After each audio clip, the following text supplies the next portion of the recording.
Okay, well, welcome everybody to Motus Fest Part 2, a gathering of Modus minds to develop strategic objectives for the next decade. And this Part 2 is focusing on education and outreach potential of the system. So a little bit of housekeeping to start us off. The main language will be English.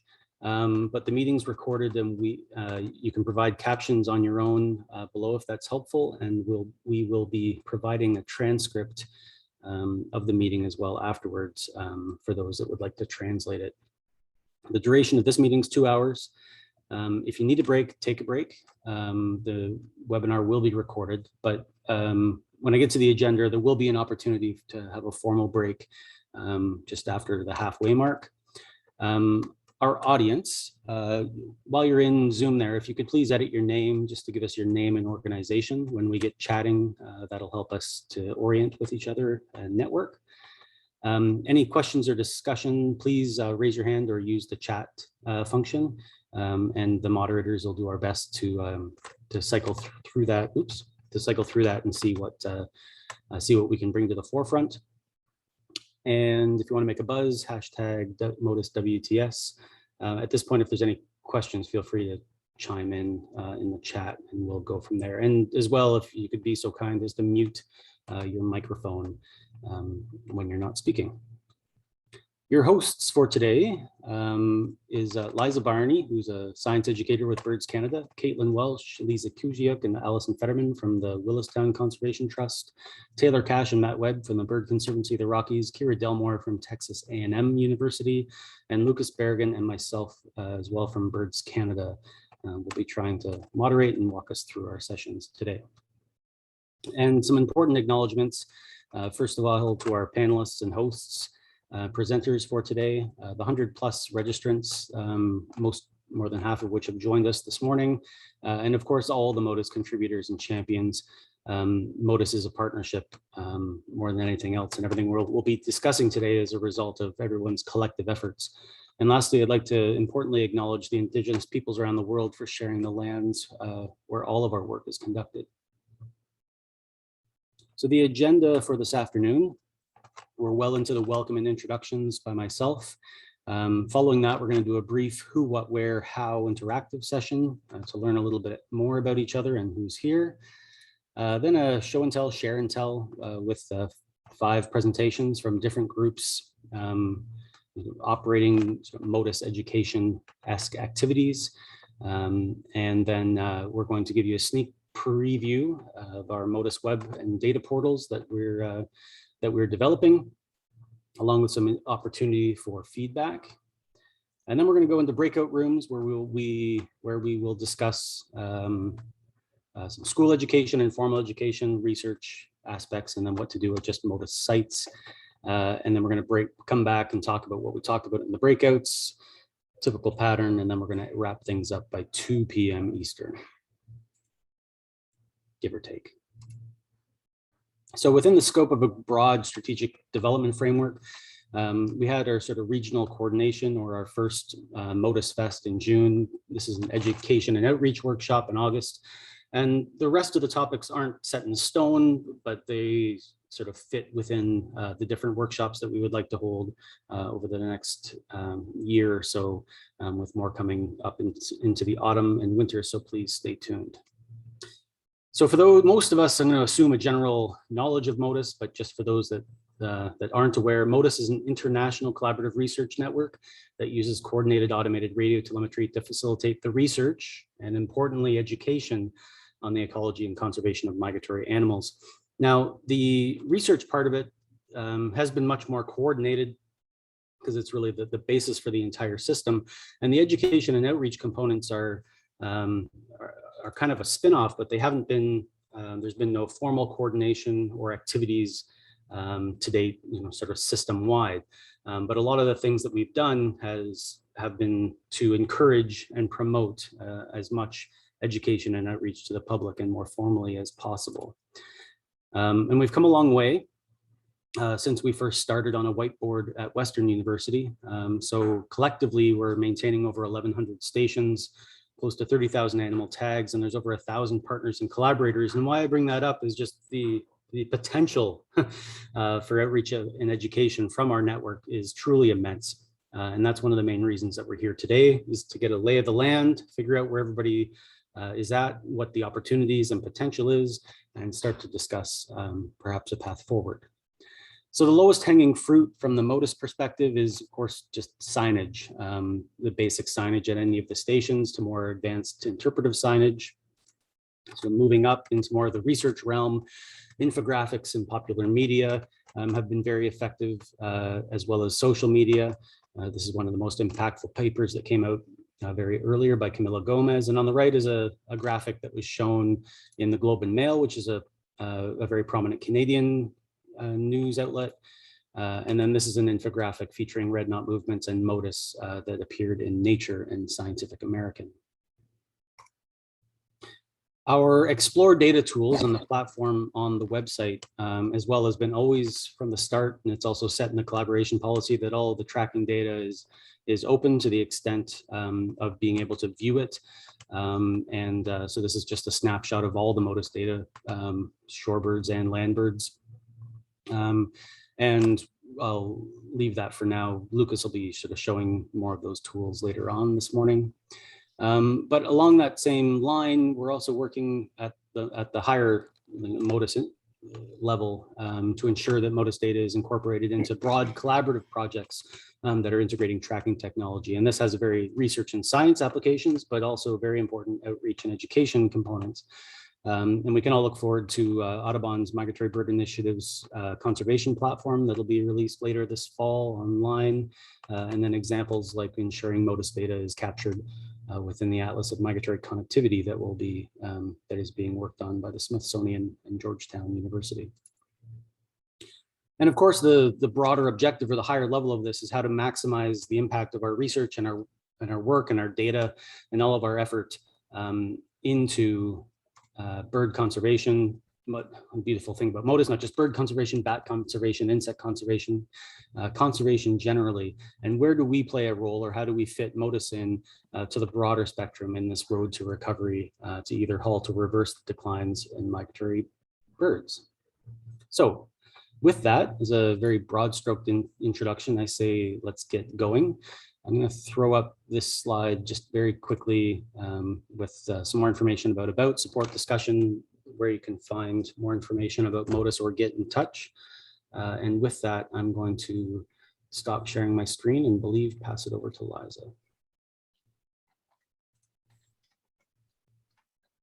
Okay, thanks, Stu. Okay, so we are up to 58 participants. Yay, that's super exciting. Thanks everyone who has recently joined in. We're excited to be having this meeting and this discussion with so many of you. So because there are so many of us, it's a little too many to do a round of introductions. So instead, we'd like to get a sense of participation and interest through an interactive survey using Mentimeter. If you haven't used Mentimeter before, you'll need to open up menti.com on either your laptop or your phone or a tablet or some other device in order to participate in the survey. So let me just quickly screen share this. Thank you. The link and the code is in the chat.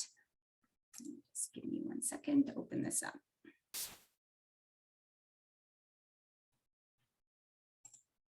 Oops.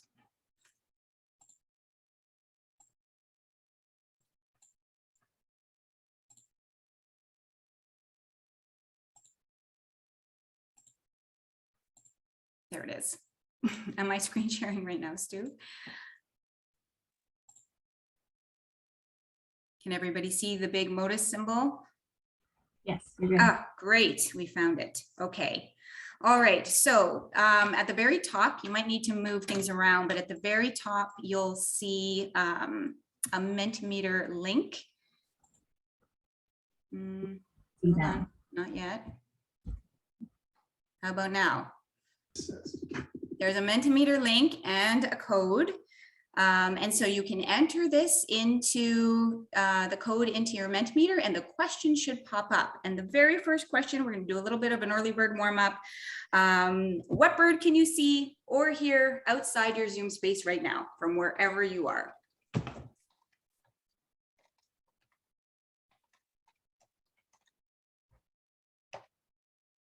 Ooh.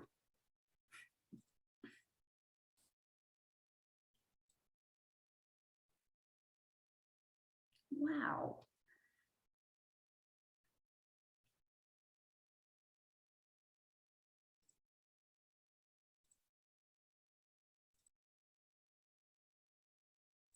Well, now I'm very curious.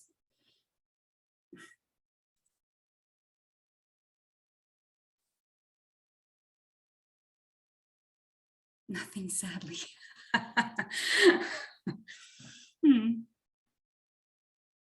Wow, okay, that's a really diverse. No birds at my feeder, pearly-eyed thrasher, amazing. Indian runner ducks, snowy bellied hummingbird. This is great. This is really exciting, which segues perfectly because now I'm super curious to find out where everybody is. So the next question somehow will pop up. Where did you see that bird? Where are you located in across the Modus array? So if you could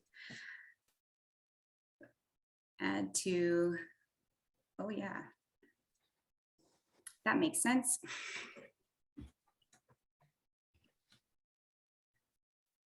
We're a diverse group, so it's really helpful to know where everyone is coming from, and will help us tailor some of the conversations that we'll have later on. Okay, so mostly from the US, some of us from Canada, Caribbean, and Central America. Okay, this is great, thank you. And let's narrow that down just a little bit more.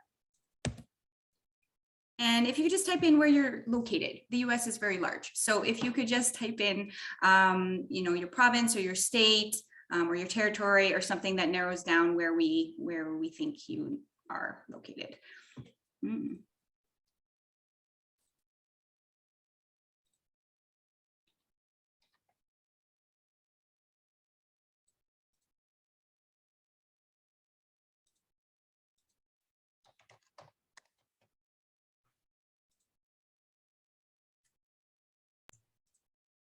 Fort Coolins must be the coolest place.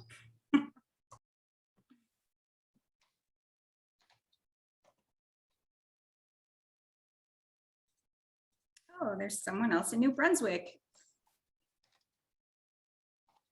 That's exciting. That's me, sorry. Oh.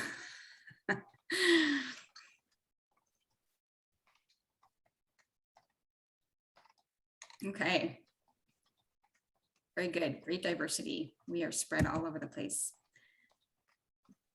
Okay, so now that we know where everyone is, let's narrow down where we're coming from. And so there's a delay here. What is your sector affiliation? And you know, who and how we work within Modus often determines, you know, how we communicate that type of science and to what audience. So what is your sector affiliation? Are you with a university, some sort of NGO, nature conservation organization, government, schools, a public site, or something else?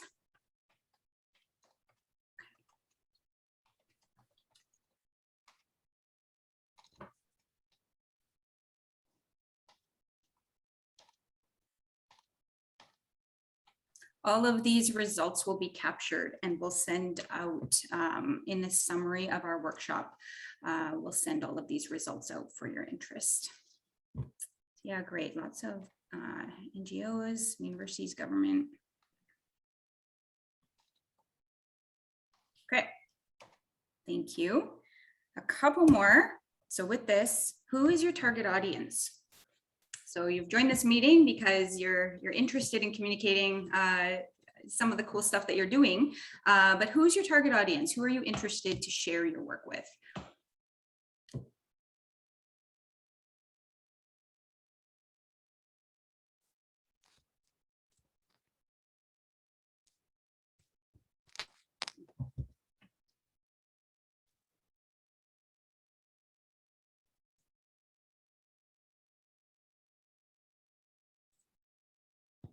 So almost half is just general and communities. And then the rest are broken down by more specific delivery to families, schools, students. Yeah, great. Okay, and to narrow this down even more, what type of Modus education or outreach best describes your work or interest? So what have you done in the past? What are you interested in to explore further? Maybe you're just here for fun, and that's great too. But yes, we're curious to know what other people are up to.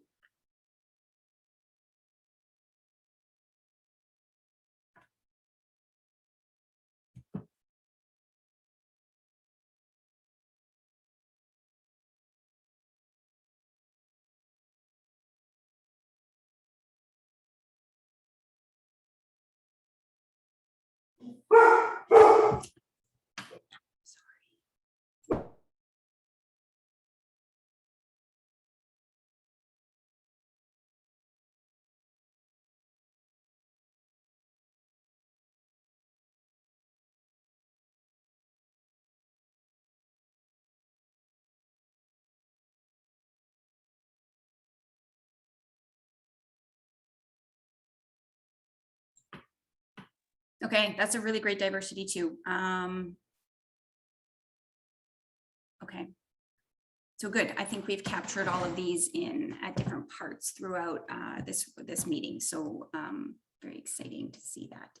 The very last question is a little bit more open-ended, and this is just to gather if there's something really specific or something that you came hoping to really take away from this meeting. So I'm most interested in discussing or learning or exploring how Modus can be used to something.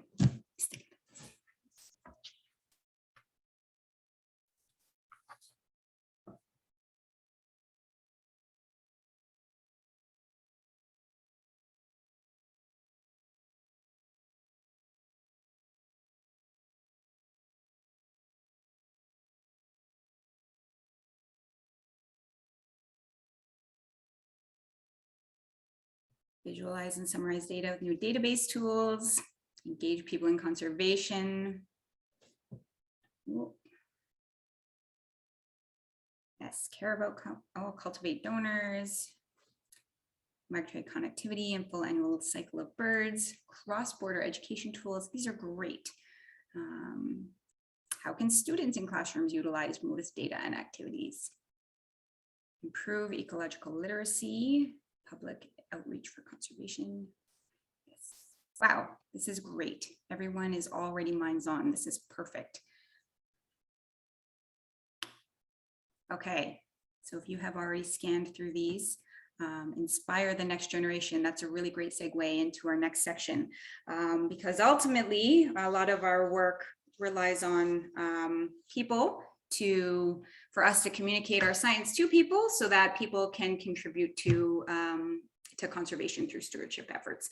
So thank you everyone for participating. I'm going to stop sharing that. Like I said, I will share that the results back with you in the summary, but I'll stop sharing and then I will pass it maybe back over to Stu while we transition into our share and tells.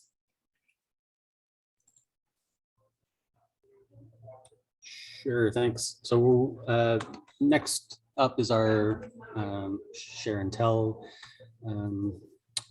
part of the workshop. So up first, we're going to hand it over to Tyler Cash at Bird Conservancy of the Rockies. So Tyler, as soon as you're ready, you go right ahead and I'll spotlight you. All right, thanks, Stu.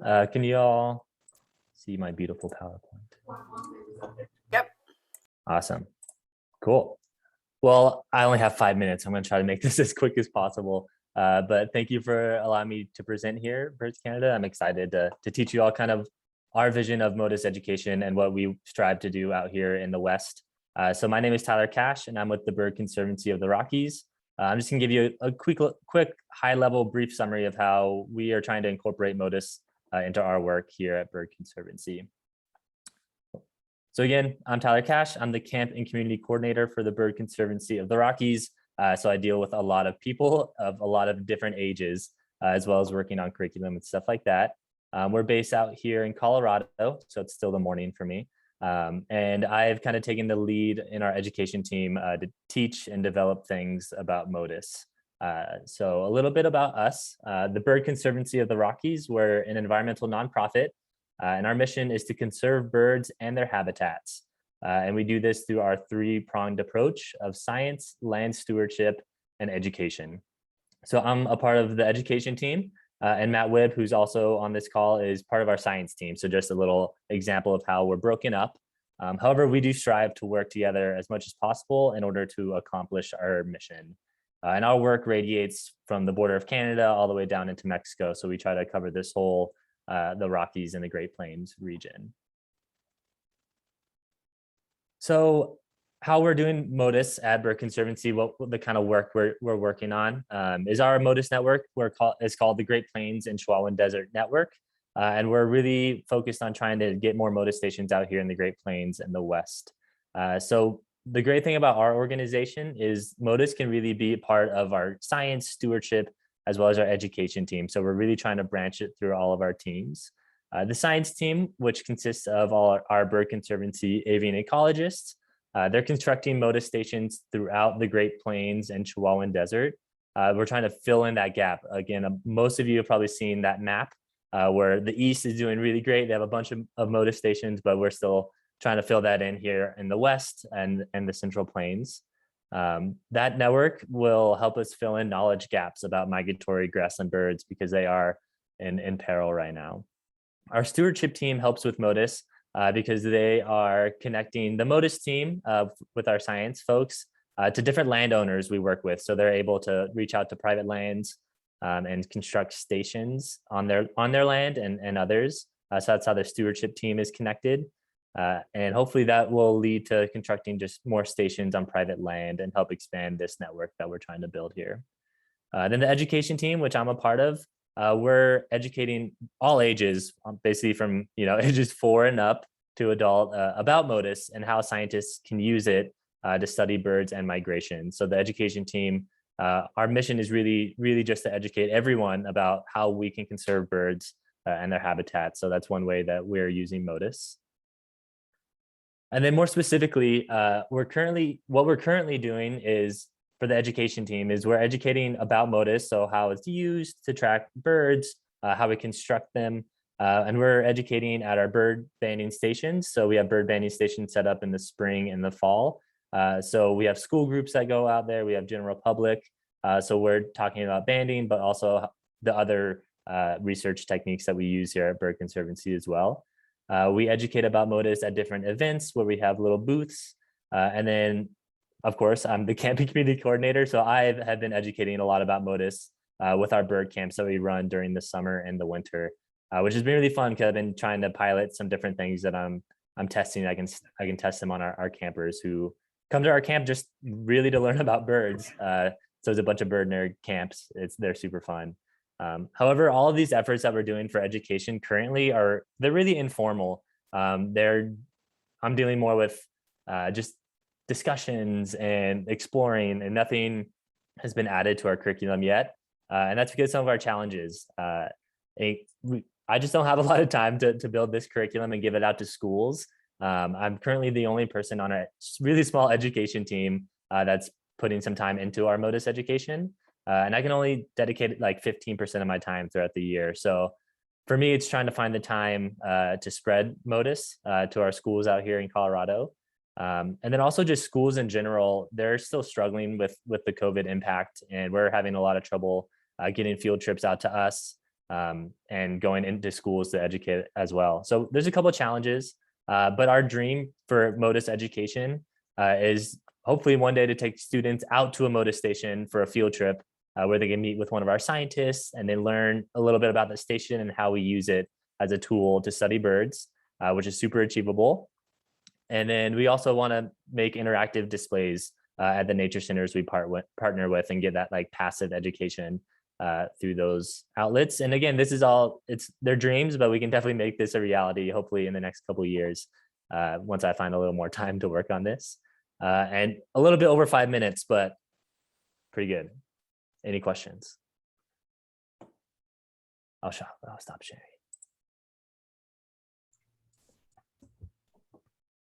Good. Thank you very much, Tyler.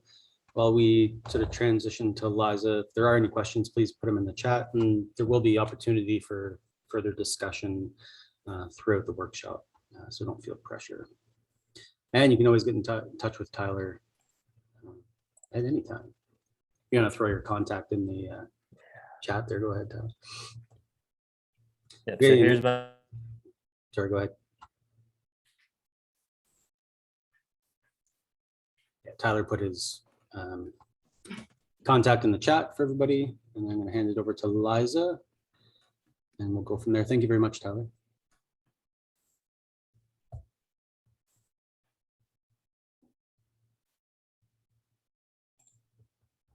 I think one question from Kristen Fries is what's been the biggest challenge for engaging youth? And I think I'm going to park that one as an overall question that we'll tackle together. So in the interest of the agenda, I'm going to be quiet now and hand it over to Liza. Liza, you good? Can you see my screen? You can. Okay, great. Great. I'm glad Tyler was super. I don't know that I can be that efficient. So my name is Liza. I'm formerly the Education Program Coordinator with Birds Canada since 2010. And I spent several of those years working on Modus Education as a resource for our bird-friendly schools program in Canada. Okay, I can do that. Is that better? So I'm attempting to share and tell a really grand effort from multiple contributors to this pilot project that couldn't be here today to present, which is why I may go over my 5-minute allocation, but it also lends itself to the next set of presentations. So I will try to be concise. I'm going to highlight the pilot projects that we worked on from 2016 to 2019. These were, I don't know that I'm advancing. There we go. These were funded by the Ontario Trillium Foundation, focusing on grades 4 to 7 in Ontario, and the NSERC Promo Science grant program to support STEM learning in Canada. There were 2 big parts to this project. Fitting 5 schools or learning spaces with stations, and to develop and deliver pilot activities with the students at these school station sites. The sites were selected in a couple different ways. We either sought to install a tower at an ideal location or region or habitat of interest, and then reached out to a local school, or we had a super keen, enthusiastic teacher champion that partnered with us to have a station installed, which I know one of those teachers is here with us today. So I'm excited to chatting with him in our breakout session.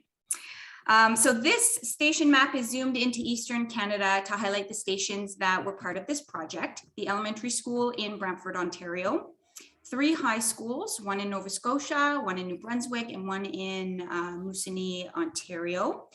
And one of our 5th station wasn't a school, it was the Toronto Zoo. And they were really keen to facilitate local projects out of their zoo and their conservation programs for public interpretation, as well as integrating some of that into their school field trip program.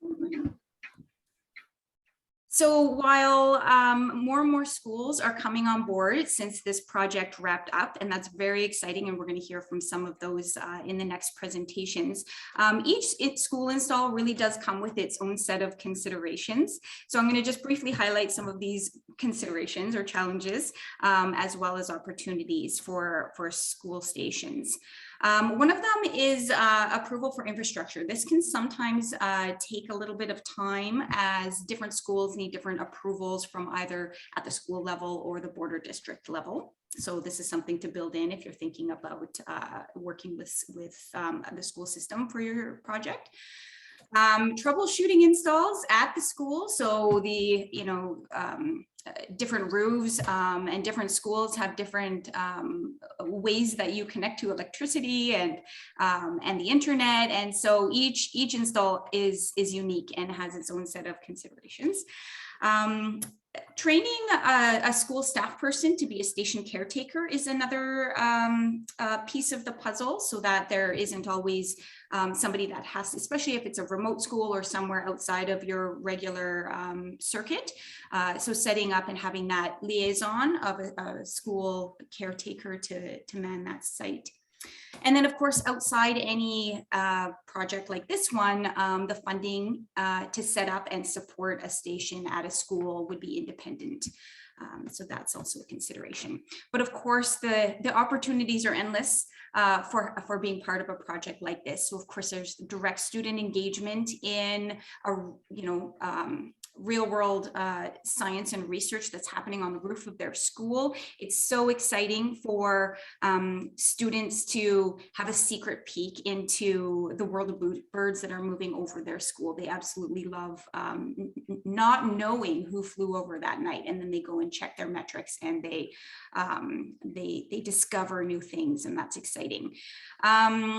Definitely meaningful connection to curriculum connected activities for teachers, and the networking and collaborations that come between the schools, the teachers, the students, and the project team of projects of species and detections flying over that site.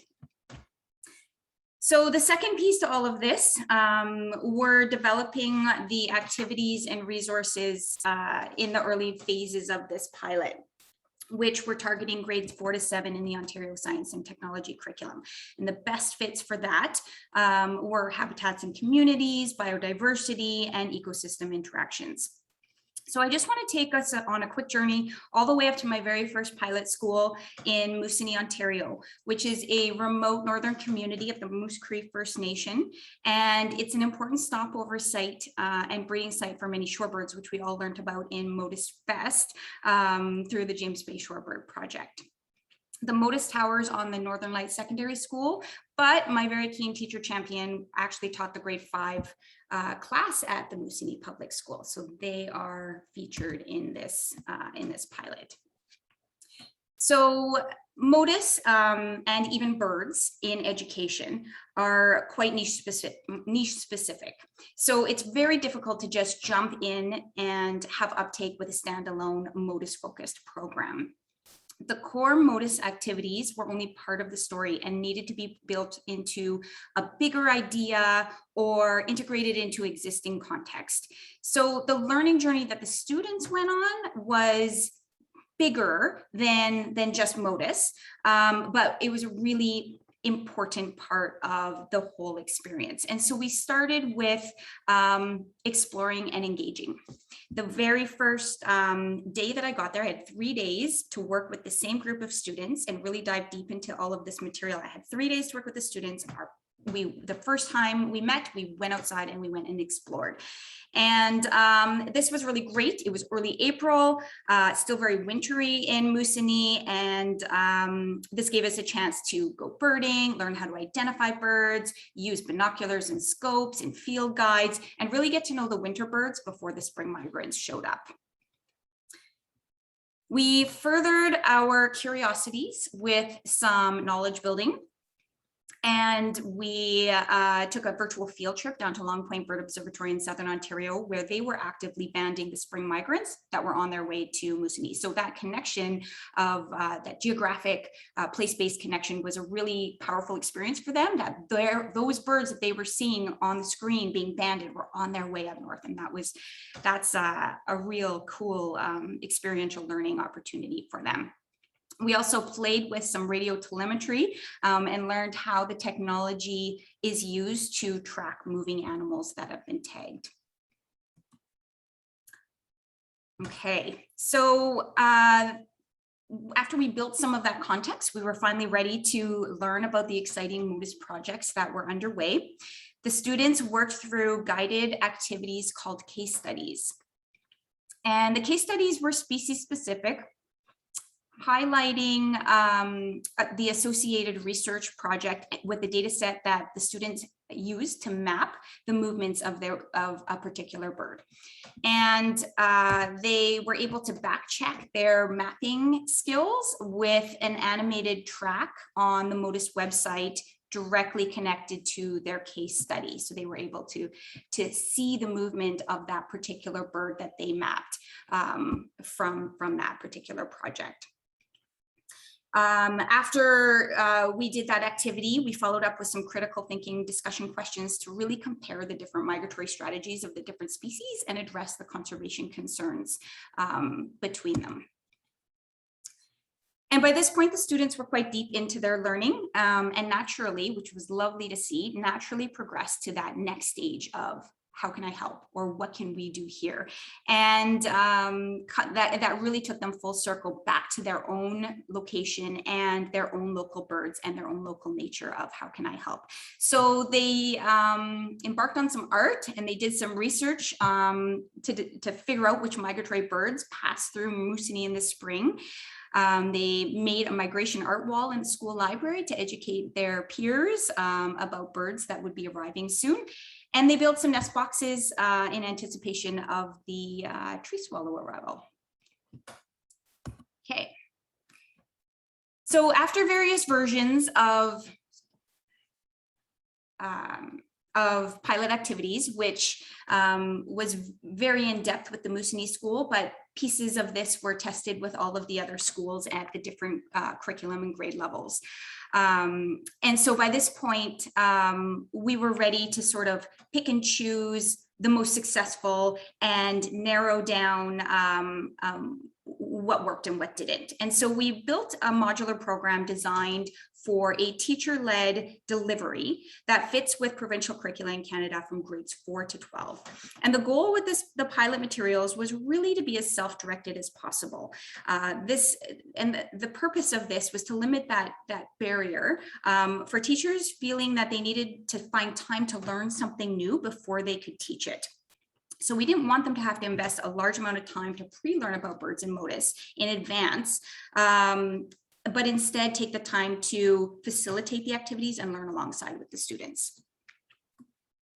So for now, you can find these resources on the Modus website under Get Involved.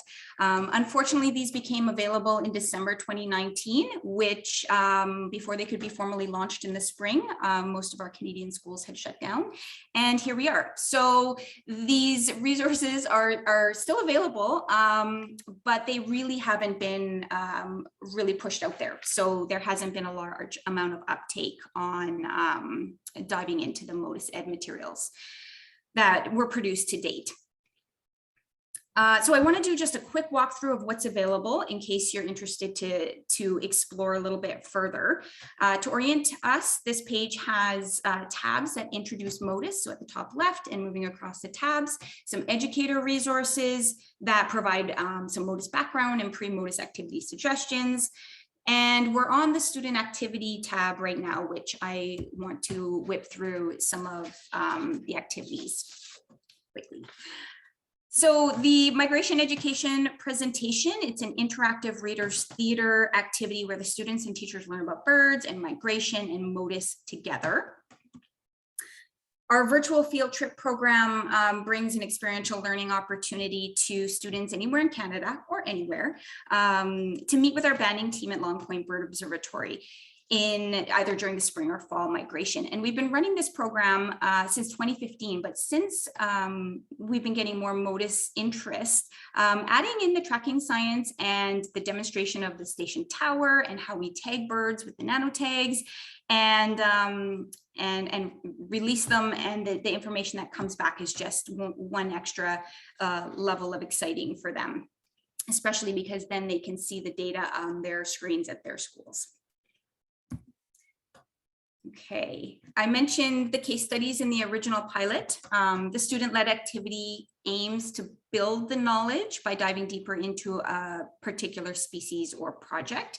So as the students work through a case study, they become a species expert by learning about the life history and conservation concerns of a species, the research project and field methods. Students work with data from the project to track the journey of one of the tagged animals and then follow up with some critical thinking discussion that addresses population, migration ecology, threat assessment, and conservation. There are now 5 case studies that are on the website at this time.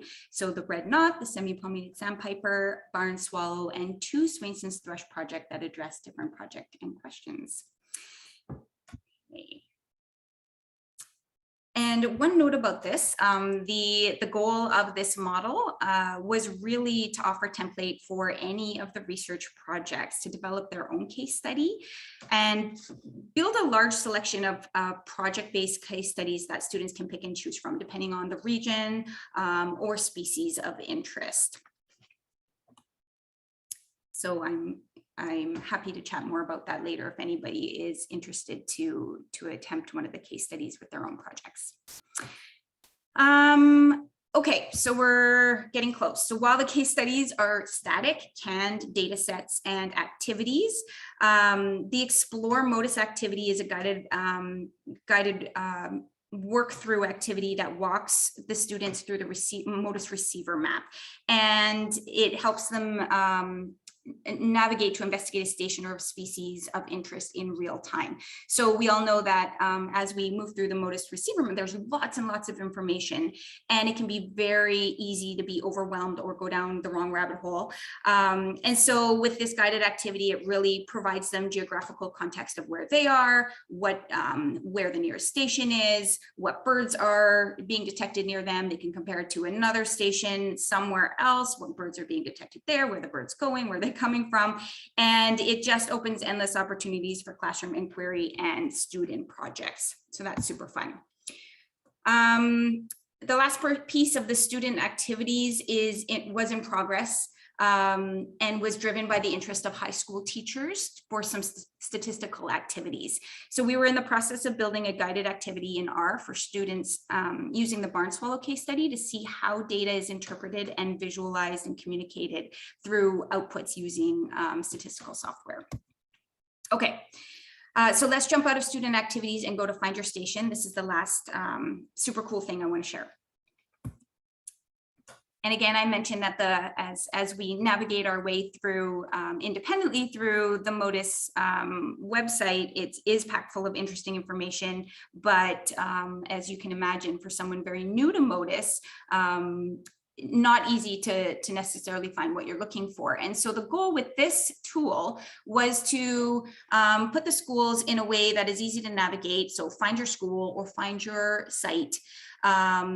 And the analytics and the metrics for that particular site show up in visuals or graphics that help you really tease out what cool things are happening at your station. And so the analytics are, if you can't quite read that, include a breakdown of the number of species, number of individual tagged animals, detections per species, detections per time of day, individual tag IDs, and associated tracks. So it's a super fun way to explore Modus and keep an eye on detections at your site. Okay, so I think I skimmed the surface on a whole lot of stuff. So I'll just end by saying that my hopes for further Modus education and outreach is really just a collaborative, interactive directory to all the resources and work that everybody is doing, and a one-stop shop where we support each other in all of the things that are being developed across the network. And I look forward to the rest of this meeting to see where that takes us. So I'll leave it there. I'm always happy to talk more about this in detail. So thanks. And I probably don't have time for questions. So I'll let Stu take it over from here. Yeah, well, Serena, thanks for your question. We'll come back to that one. I'm going to keep things moving in the interest of time. And I'm the next presenter, so that will keep things simple. Thank you very much, Liza. That was great. And we intentionally went over time with that presentation because it formed the basis of a lot of the work that, that we've been doing or that is available for Modus collaborators. Bear with me.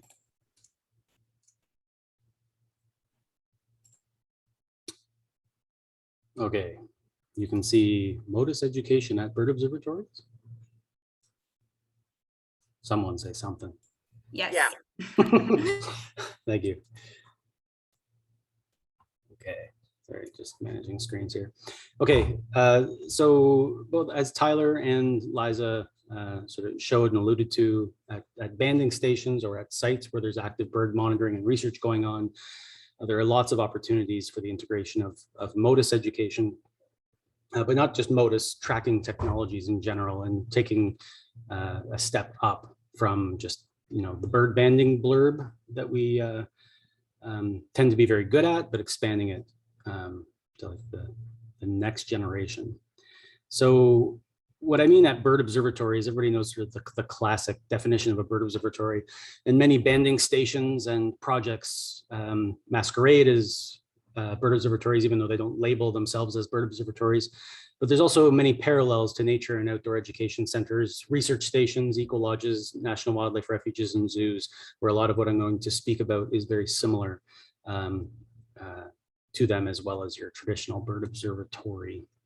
So the education and outreach outputs that we give are this passive public education for those sites that are open to the public, more structured groups and classrooms, whether they are on-site field trips. We started doing virtual field trips before COVID, so it was quite, I hate the word pivot, but it was a pretty easy pivot for us to go almost entirely virtual.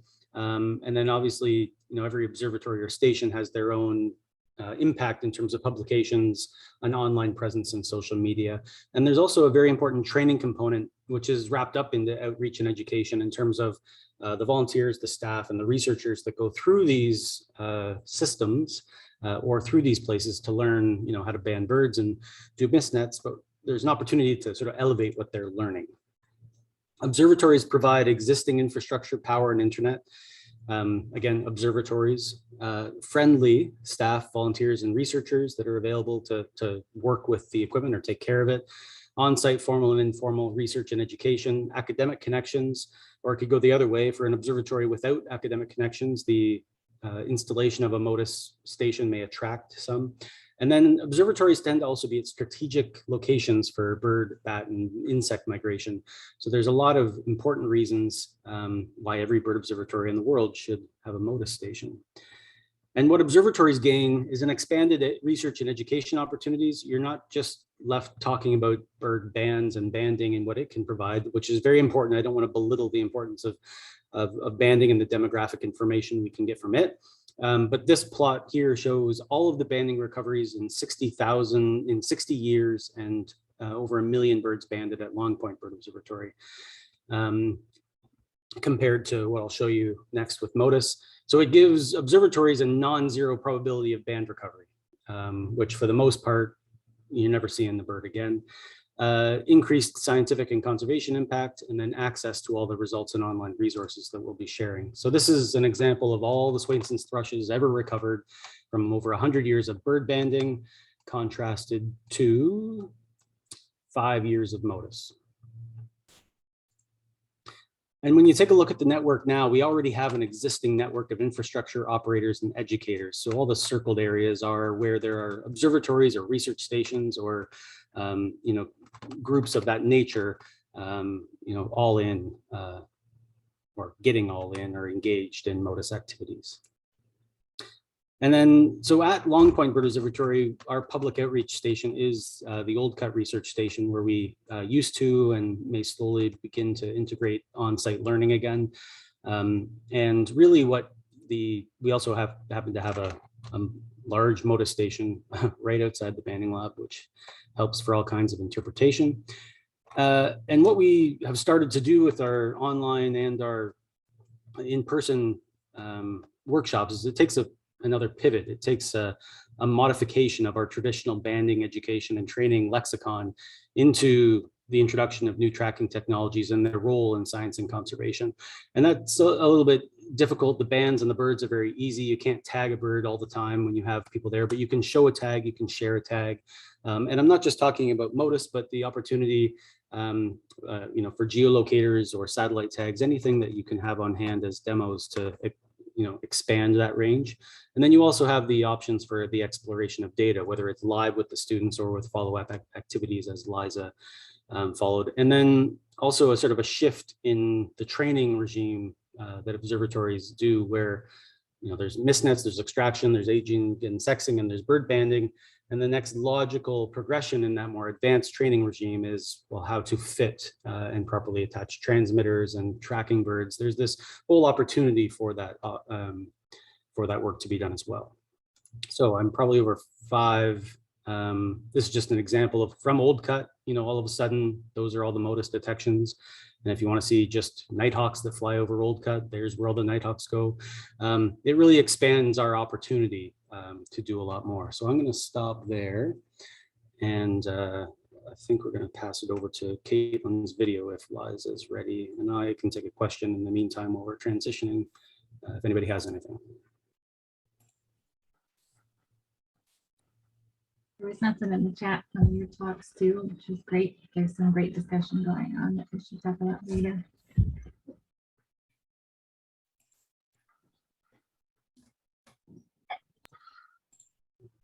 Thanks, Allison. It's too long to read.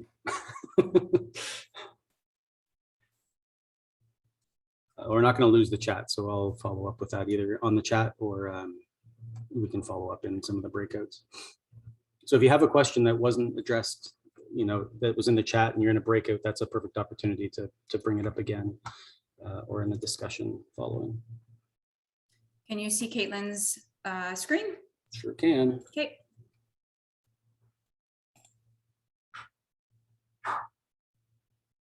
An education And can you specialist hear and field Caitlin? associate for Willistown Conservation Trust in southeastern Yep. Pennsylvania. Great.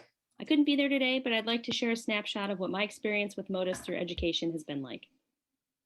I'm based at Rushton Woods Preserve in Newtown Square. Rushton is one of the primary program sites for Willistown Conservation Trust, a land trust that has protected over 7,500 acres of wildlife habitat and agricultural ground in the developing suburbs west of Philadelphia.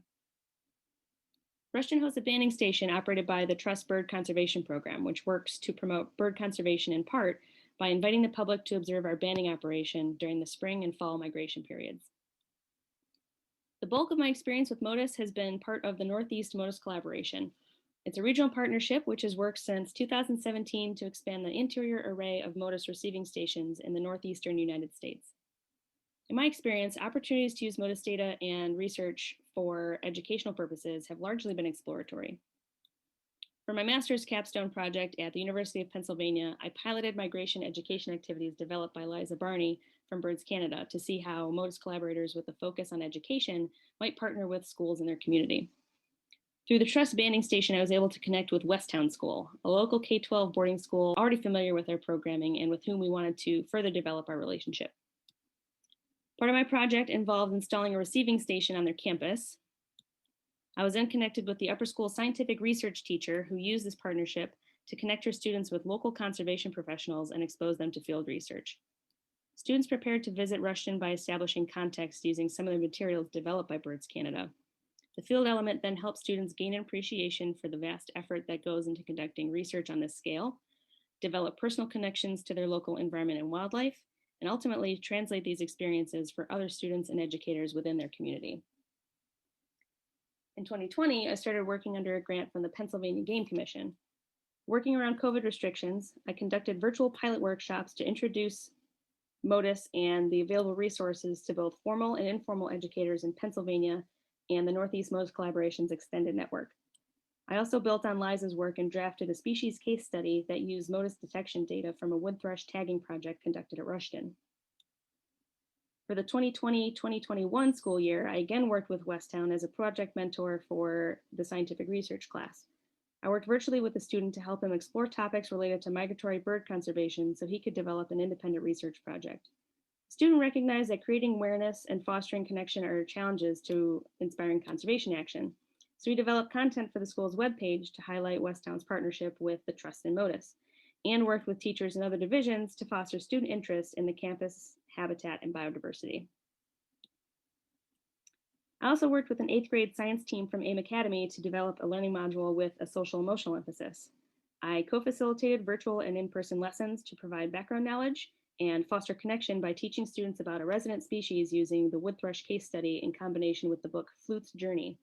The module culminated with students making creative PSAs in support of 7 actions that can help migratory birds as part of a conservation campaign.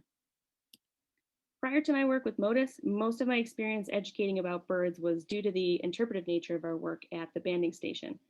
If those public interactions, my experiences with teachers, and my own experience as an educator have taught me anything, the wealth of knowledge and opportunities to teach about birds, while abundant, can also be overwhelming. So in both of my experiences, being available to help teachers bridge the knowledge gap between basic understanding of birds and something as technical as Modus was critical for developing meaningful project-based experiences. As far as connecting with potential partner schools, having pre-existing connections didn't necessarily guarantee I had enthusiastic participants. It took a lot of relationship building to pave the way for such a niche opportunity. Much like how the physical Modus network has developed through collaboration and example setting, finding ways to support and highlight champion teachers and their successes would go a long way towards seeing Modus education integrated into early and secondary education. On the flip side, for those that are ready and willing, Modus presents a wealth of opportunities for educators, researchers, conservation professionals, and anyone concerned about migratory wildlife to connect and collaborate beyond geographic boundaries. Connecting classrooms, co-developing resources that educate about the full annual cycle of species in need of conservation action. There are so many opportunities to not only access, but also stretch conservation education dollars that can be hard for smaller organizations or efforts to obtain. Ultimately, we hope that educators will see Modus as another resource in the development of environmental literacy. Birds are one of the most significant and captivating ecological indicators. By connecting more educators and students with birds through Modus, we hope to change how people view and inhabit the environment. If you have any questions or would like to connect, feel free to reach out to me. You can also access information about these projects and education resources at the Northeast Modus Collaborations webpage.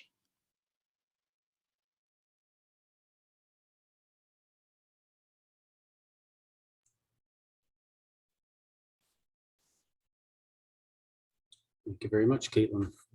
Unfortunately, Caitlin couldn't be here, but we had an excellent video nonetheless. And next up, we're going to hear from Kira. Kira, you there? Who's going to give us a slightly different twist on education. Kira is a professor at Texas A&M University, and without me babbling, I'll just turn it over to you, Kira, and you can carry on whenever you are ready. Cool. Can you see my slide? I can. Thank you. Awesome. So as Stu mentioned, I'm still an assistant professor at Texas A&M, and my interest in Modus comes from the research that we've been doing with Swainson's thrushes in Western North America and a hybrid zone that's there. So I'm interested in migration and how it contributes to speciation. And so we need to track these guys. But as you guys know, there were really very few towers out there a couple of years ago. And so my first connection with Modus was just to work with Wendy Easton from CWS to get some stations out there. So we set up this fence of towers in British Columbia. Yeah, so that's my connection with Modus. In terms of my connection with Modus education, the first thing we did was we worked with Liza and one of her artists to develop our own case study. So you can actually find that case study online. And so because I'm interested, well, I think ecology and conservation is awesome, but I also study evolution and genetics. And so what we did is we actually took the original Swainson's thrush case study that focused on ecology and conservation and modified it to focus more on evolution and genetics. And so as Liza was saying, there's these little activities that the students can do. And so the activity in our case study is we actually talk to the students about behavioral genetics and how birds decide to go left or right, basically. And then at the end of the case study, we tell them what genes a bird has, and they all go on Modus and try to predict where they'll go based on the knowledge that they have hopefully gained during the case study about what genes tell the birds. And so you can actually find this online, and it's for grades 7 to 12, like the other case studies that are online right now. And so now we're kind of expanding this initial idea depending on NSF money. And so I'll just go through kind of some of the ideas that we have for expanding. So that module that we developed, it was for secondary schools, but our fence of towers actually integrates a couple of elementary schools. And also I teach undergrad. And so we wanted to kind of expand the education levels that these modules are available for to elementary schools and to undergrad schools. And so basically the idea in the NSF grant is just to design 3 sets of 4 modules that are for teachers. So just like Liza described, they'll be for teachers to apply to their classrooms. And 1 set will be for elementary schools, another for secondary schools, and another for undergrads. And they're all going to be based on the same common question, which is still evolutionary, because that's where my research interests are. The common question will be what adaptations are required for successful migration. And so there'll be 4 activities that the students undertake to kind of answer this question. From just going out and capturing birds and looking, for instance, at wing morphology. That will be 1 module, and then they'll come in and we'll talk a little bit more about wing morphology and how that allows the birds to migrate successfully. And also part of this extension is not just to include additional education levels, but also to translate these modules into Spanish. And for this, I'm going to rely on some really amazing collaborators that we have from 2 environment education-based NGOs. One is Finca Cantaros in Costa Rica. I'm sure I didn't pronounce that right, which is a really good demonstration of why I need these collaborators. So Lily is the CEO for Finca Cantaros, and she'll help translate the modules into Spanish and into more of a Latin American context as well. And that's in Costa Rica. And then we have Guillermo, who has an NGO in Chile, who will also help. So those are kind of the 2 extensions to more education levels and to Spanish. And then, you know, for these kind of granting agencies, we need to show that we're actually going to be able to disseminate the materials. And so our plan right now is to run modules in Canada, pilots in Canada, the US, Costa Rica, and Chile. And then we will kind of finalize our modules and we'll make them available at several different venues. So we'll use the Modus website, but then for instance, Berkeley has an evolution teaching database that we'll use. And then in the last years of the grants, we'll do these online teaching workshops. But that is one of the things that we think about a lot, about how to actually disseminate the materials that we spend all this time developing. And then, yeah, these granting agencies also want us to show that we've actually achieved something. And so for the pilots, we'll do pre and post instruction tests. So we'll evaluate, for instance, their knowledge of evolution before the modules and after the modules. And we're also going to be integrating some nature of science pedagogy in there. So we'll also evaluate their knowledge of how the scientific inquiry process actually takes place before and after. And that's with an associate professor here at Texas A&M who has much more knowledge about doing this stuff than I do. And then also just, you know, like NSF wants to know, are people actually using these things? So one of the things we're struggling with is how to know if teachers are actually using it. So when they download the modules, for instance, we're going to ask the teachers to fill out a Qualtrics survey, saying if they used it, what education levels they used it, getting that kind of feedback. But those are kind of the challenges that we face for getting large sums of money from agencies like NSF. That's it.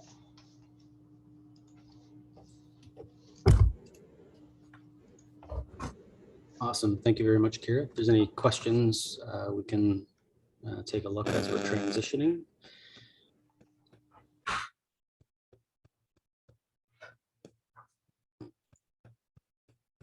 I think a lot of this stuff we can also cover in the breakouts, again, in a bit more detail. So next up is Luke Berrigan. Luke, you're going to hop on.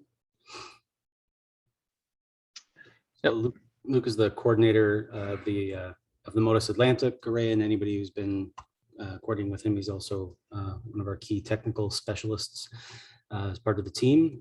So he's going to give us a sneak peek of our new Explore tools that we're working on. And when Luke is done, we'll have an opportunity to explore and play, but that's also your opportunity to have a bit of a break as well. And then we'll receive some feedback before we move to the breakout rooms. So Liza, unless you have anything else you want to say, we can probably just go right over to Luke. Oh, good. Over to you, Luke. All righty. Hello, everybody. Today, I'm going to talk about this new Explore tool, as Stu mentioned. And I'm going to try to go over this fairly quickly so you have some time to play with it yourself if you choose to. But I think it's important to provide a bit of context of what we have to present today and what kind of feedback we're looking for from you, or at least what to pay attention to, because you need to keep in mind this is a work in progress and more of a conceptual framework for what we want to have as in the end. So we're going to, in the end, run likely redesign some of the, some aspects of it just more stylistically. And there's some parts that will be clearly not functioning right now, but in general, we're looking for, what is your audience? What is your audience that you're looking at? What are they going to be seeing when they see this interface, and what do you think they're going to interact with? So to give you a brief overview, I've sort of redesigned the website a little bit to create this dashboard where it takes over most of your screen.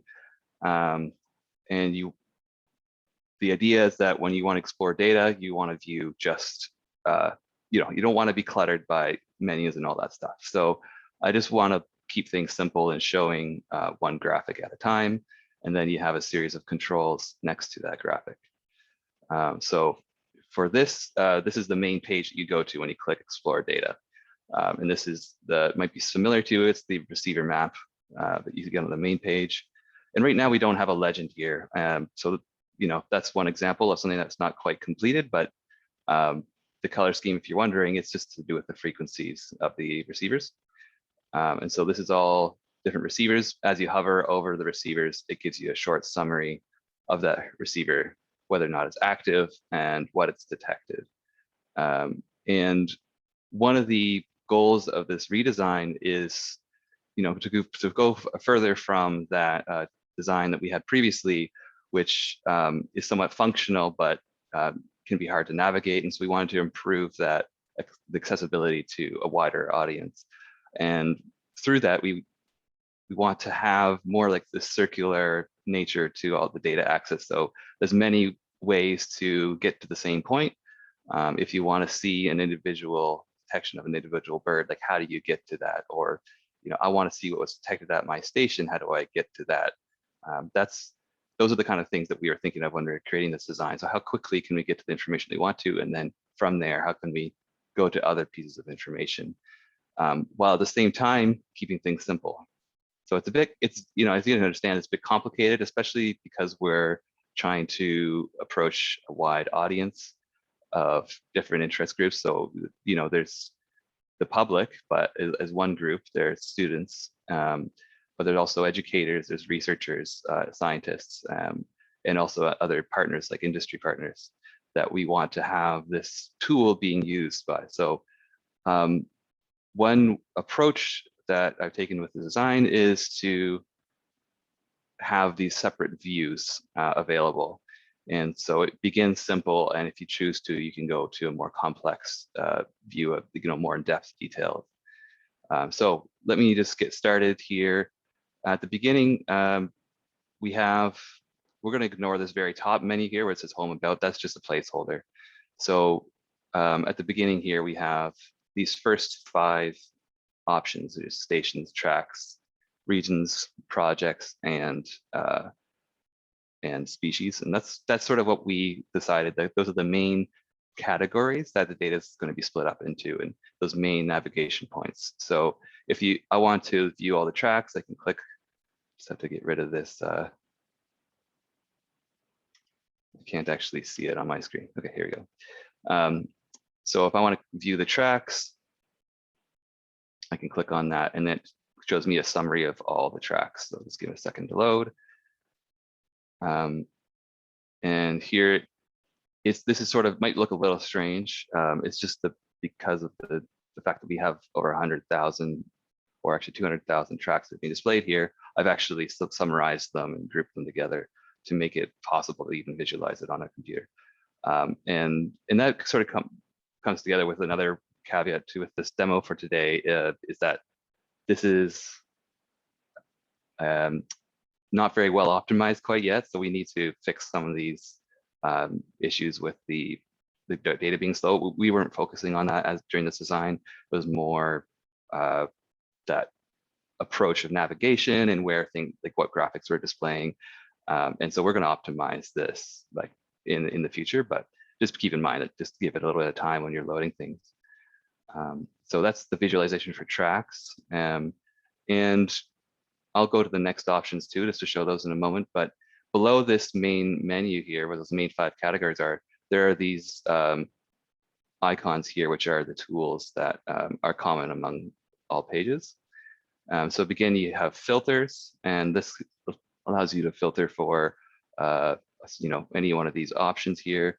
You can, some of them aren't working at this time because it's a work in progress, but say I wanted to see tracks from black-crowned night herons, it will show you all just those tracks. And anytime you can clear the filters. And another one is the timeline here. So you can change the time scale that you're looking at, and that animates as you change it. So that's kind of a nice feature to visualize that in real time. We can animate tracks. So right now it just sort of scrolls through the timeline. So it's not a very satisfying animation, but for now that's what we have. And we'll improve those later on. There's a search bar, which is not attached to any kind of search function quite yet, but the idea here is that depending on which category you're looking at, you can search for, say, a species or something, and it will show, it'll help you filter things a little quicker to get to that endpoint, that data that you're actually looking for a little faster. Here you can see PDFs, or these are the things that you're going to explore more of, I guess, on your own. But these tools here we're not going to be using right today. They're a bit like, they're more placeholders. They're easy things to add, but it's just the idea that this is where we're going to have those sort of tools available. So that's this help information about how to use the interface, sharing options, so you can share the page or whatever page you're on. The URL is going to constantly be updating. So when you copy that URL or when you share that link, it's going to bring you back to exactly the view that you currently are seeing, which is a handy feature. And the same thing with the make PDF option. And wherever you are, whatever page you're on, it's going to create a PDF that's basically a printable version of what you're looking at, or something you can share with a partner. So let's go see some data. If you can, at any time, we can click on one of these tracks. Maybe I've clicked one once. That's a little too many tracks at once, but it'll show you all of the animals that were detected there. And I can choose to see an animal profile or a species profile. So there's different profiles for every single category. You're going to have a different way to visualize the data for a single piece of information. So if I want to see the species profile for an American kestrel, it's going to bring me to this new page. Let's give it a second. And here we have the data summarized for that species. So on the left-hand side is sort of the executive summary, which shows you the total number of animals of that species that have been tagged, and the total number of stations that have detected that species. Also have the number of countries in which that species is detected, number of projects that have deployed tags with that species, or have detected that species. And then there are the number of detections. So that number is inaccurate right now, just to be aware. But again, these are summaries that the idea is that this is just where the information is going to be presented and how that's going to be interpreted by the audience, that your target audience. And then when we want to visualize different aspects, we want to click through, we can click through these tabs up top here. So these are different data sets or different visualizations of the same data set. So the map is what the default is, but we can see a list of all the animals here. And then if we wanted, we can see the individual profile for that single animal, just to see that one animal's track. You can see there's a link here for the project that tagged that animal. And that will bring you a summary to that project summary. The next tab here are timelines. So these are for I guess they're graphs in a sense. So the detections tab is going to have multiple graphs, and this is just a single graph right now. But there's another radial graph that we'll have that's hour of day for detections, and it sort of summarizes all the detections in a different way, I guess. And they're also interactive, so they show you, it splits up the visualizations based on whether it was these here, actually, it's not a very good representation of that. I can show you on a different page, but this is an example of why it needs some fixing. So visiting doesn't make sense in this context, but I'll show you in a different context. And then we have the number of stations that were visited. So these are all the stations that detected that animal, and then there's a timeline beneath each station listed, giving you the times when those detections occurred. And you can hover over it, and it shows you a summary again. It's all interactive. So I'll quickly go to station summary so I can show you that detection plot in a better context. So here's a station summary, and you see all the animals that were detected at that station or tagged near that station and where they went. So this map legend will show you what those lines colors mean. So Allen Hills, that means that that those are animals that were tagged near Allen Hills, and other just birds that were not tagged near there but visited that location. So if you go to the detection timeline, we can see that same color scheme going on here, and you can see the birds that were detected there. Visiting birds were more frequently detected there, and then Allen Hill birds are birds detected nearby. So that, I know that piece of information, that Allen Hills birds, it's not very clearly outlined here, so that's something that we'll make more clear later on. But yeah, so again, we're looking at the overall structure here, how things are linked together, how we access different pieces of information. And I think I'm going to wrap up there. And now that you've seen this interface, there's be more that you can discover, different kinds of tools, summary tools that you'll see. But you might also encounter a couple of issues. So just keep in mind that it's a work in progress. One thing I'll mention is if you try not to visit a page where there's many detections, it might take a very long to load, in which case just go back a couple pages and start again, because when there's a lot of information, a lot of detections, it can take a very long time for your computer to process that information. And that will be not the case in the end run, but just for now. Okay, thank you very much, Luke. I think what we'll do, or do you want to share the Git? Yeah, I'll share you the link to the page. I have it right here in the chat. So yeah, just keep in mind if it might be a bit slow for your computer, but just be patient. And what time do you want to get back? It's at 2:20.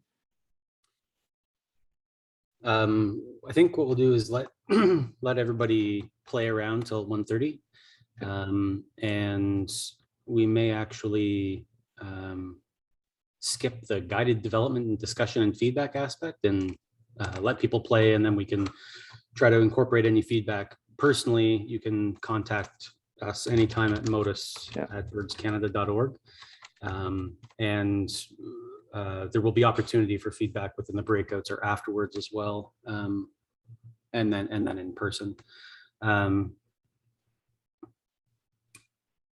With respect to just Pam's question, just because it's active, will there be a feature that tabulates what tags were active in the network? And I will discuss that. One of the best ways to do that now is just using the timeline, so you can see within the specified timeline that you want what's around.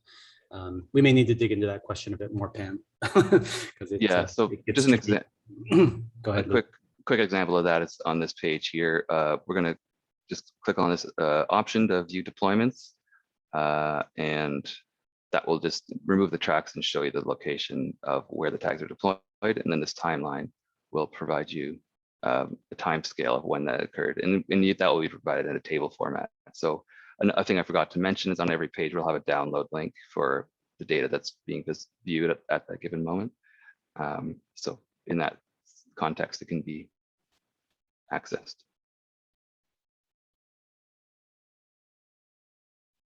Okay, thank you very much, everybody. I'm gonna put a blank screen up and let everybody have a break and play till for about 10 minutes till 1:30, and then we'll reconvene.